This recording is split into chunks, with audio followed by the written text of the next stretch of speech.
So we just had Dr. Sharon Malone for women going through menopause and perimenopause. And I just have to say, I can't believe that it's taken us this long to have experts like Sharon be able to really talk about it and give women, you know, everywhere the kind of care and education that they need. I think partly it's because as women, we don't share our symptoms. We're ashamed of it. And it's time to just talk about it because we have solutions for it. What I want to do at the end of this episode, because I like our listeners to leave the podcast with some knowledge of what they can do and what their options are. So I just want to summarize what we talked about. Okay. So average age of menopause is 51 and a half. About 10 years before menopause, we go through premenopause. As we get closer to menopause, we call it perimenopause.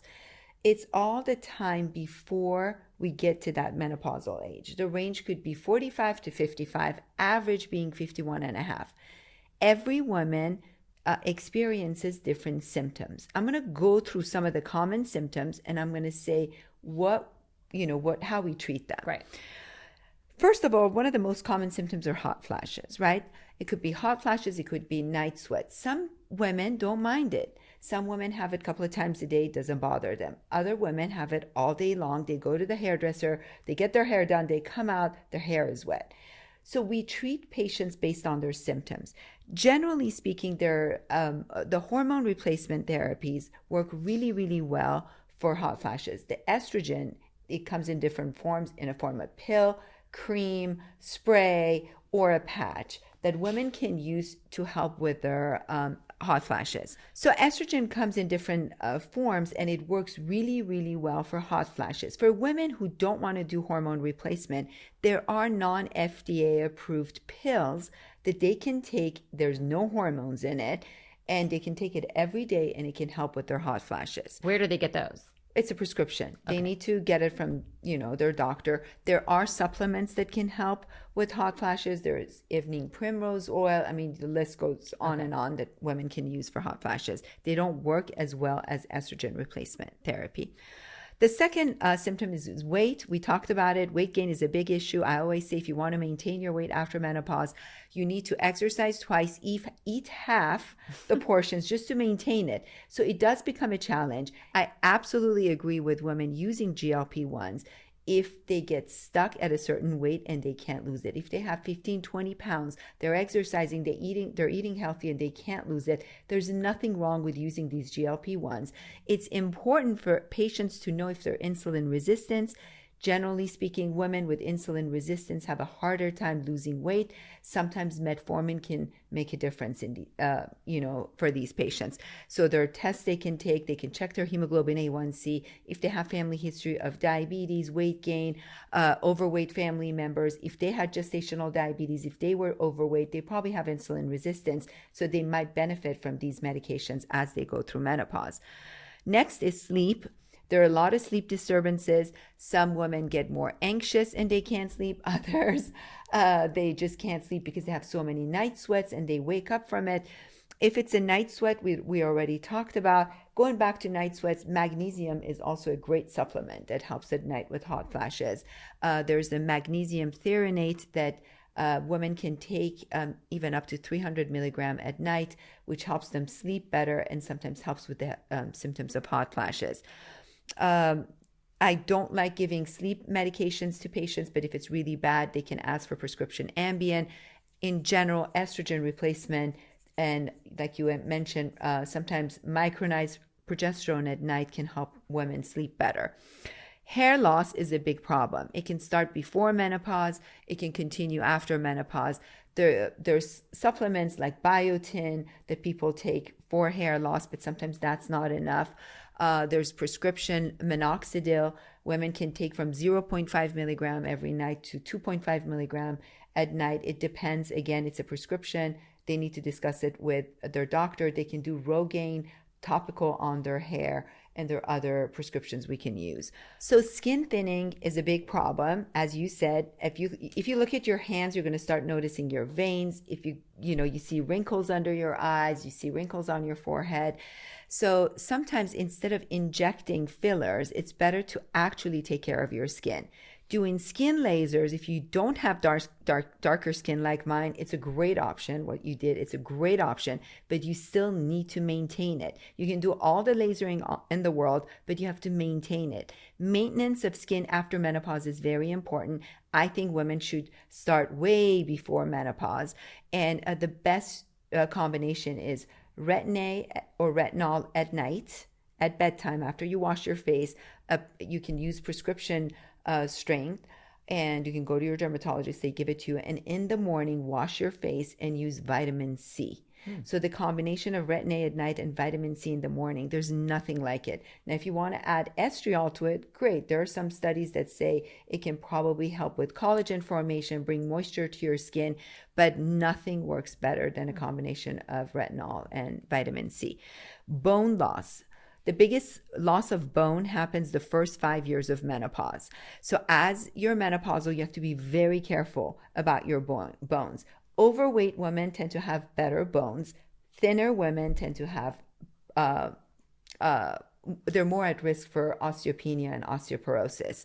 Family history makes a big difference. It is very important to get a bone density when you go through menopause, just to see where you're starting. And it's very important, she mentioned it, but it's very important to start exercising. When you exercise all your life, you build bone. So when you start losing it at menopause, you still stay in that normal range and you don't drop into osteopenia or osteoporosis. Foggy brain. Oh, that is the biggest one in my opinion. And sometimes you're crazy. You're like, you're I'm crazy. like, and you're worried that you're going through Alzheimer's. I mean, that you're going to get Alzheimer's or your dementia. I mean, literally, that's what I think. I'm like, and my kids now use it to my detriment.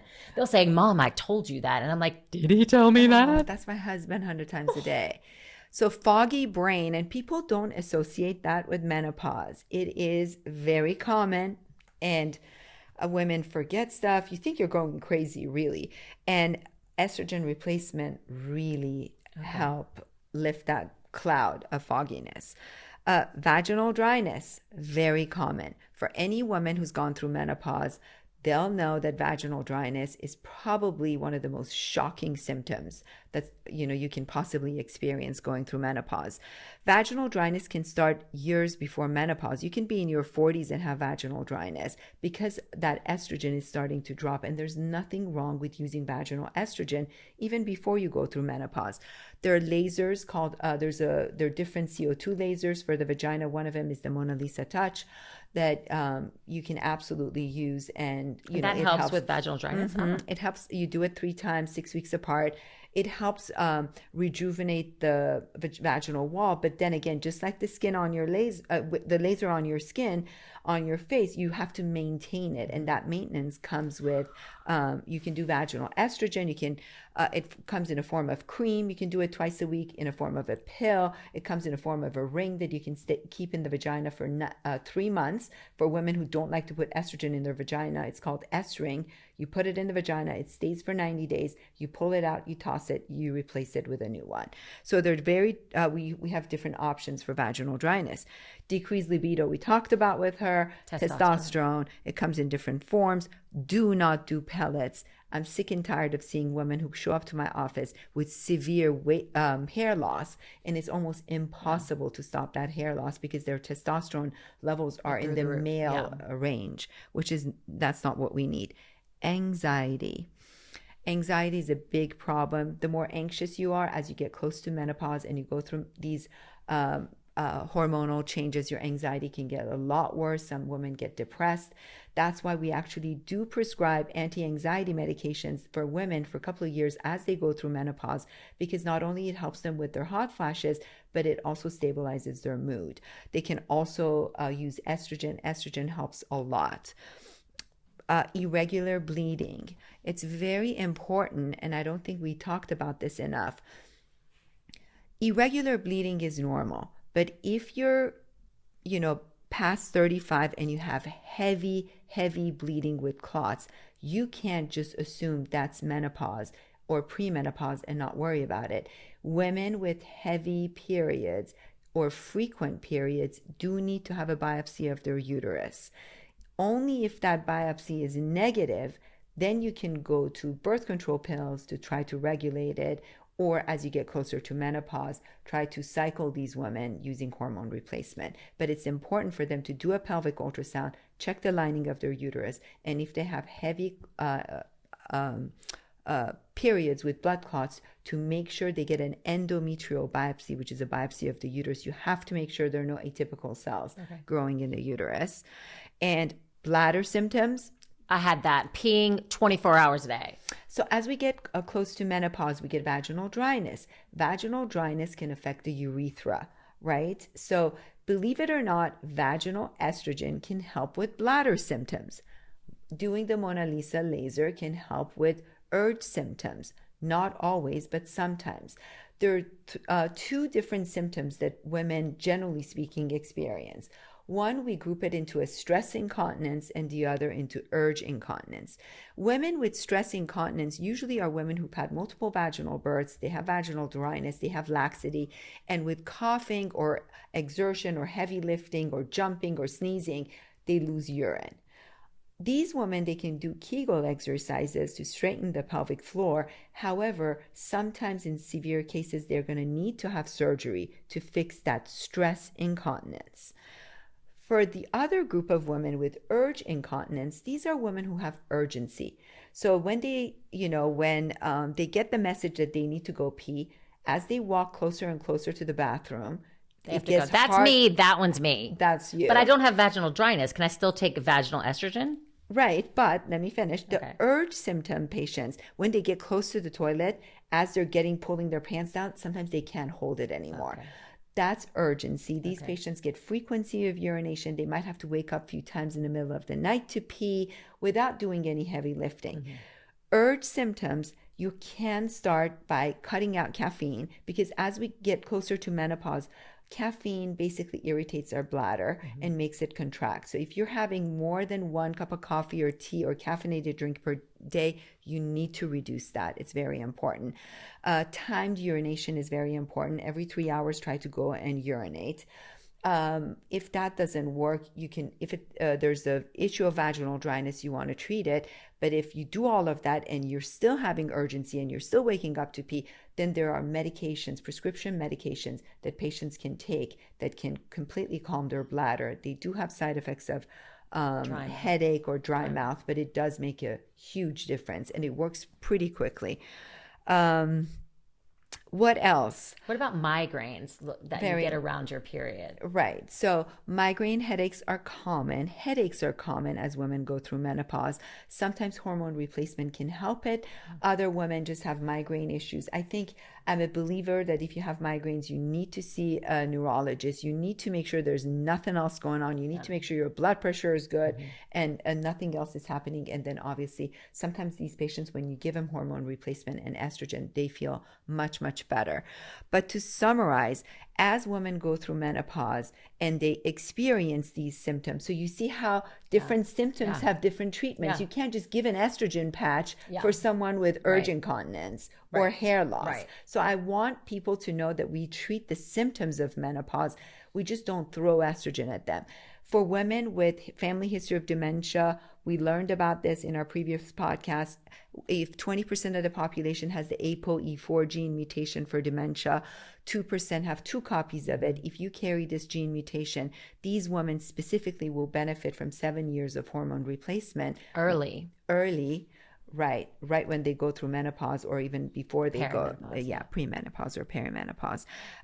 For all women, as you go, through this phase, at 45, you have to start doing your colonoscopies.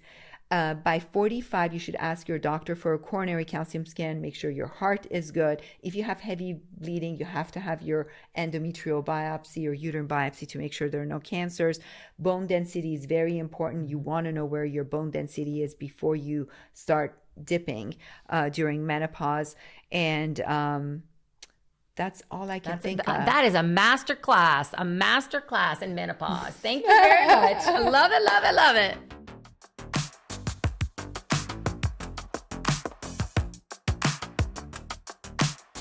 Thanks so much for joining us today on SheMD. If you want to own your own health, a good place to start is by following us on social media at SheMD Podcast and by subscribing to our show on YouTube or wherever you get your podcasts. For takeaways from today's episode, visit our website, shemdpodcast.com. We'll see you next time on SheMD. This podcast is for educational and entertainment purposes only. It is not intended as a substitute for a physician's medical advice. You should regularly consult your medical provider in matters relating to your own health. Even though we share our honest beliefs on SheMD, some of the products and services we discuss may involve sponsorships or paid advertising.